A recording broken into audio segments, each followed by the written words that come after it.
Hi guys! Gusto mo bang ma-achieve ang ganitong glass skin at nag-glowy na kutis ng walang gastos? Yes, you heard it right. Walang gastos dahil makikita nyo lang sa kusina nyo.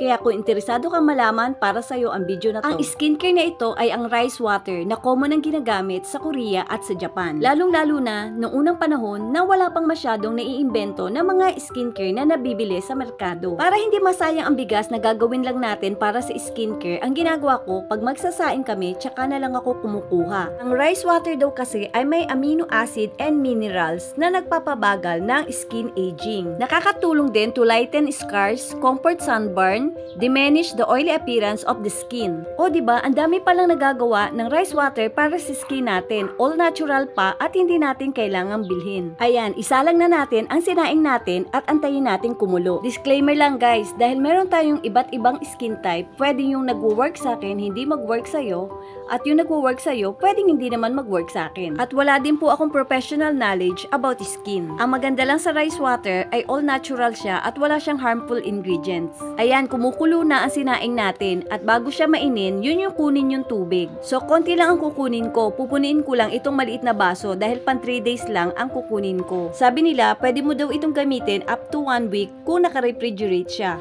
Pero ako, 3 days lang ang ginagawa ko.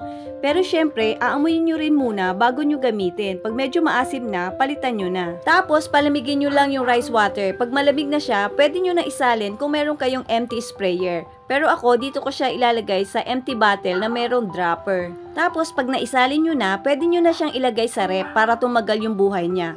Ako, hanggang 3 days ko lang talaga siya ginagamit. Total, everyday naman nagsasaing tayo, diba? 3 times a day pa nga.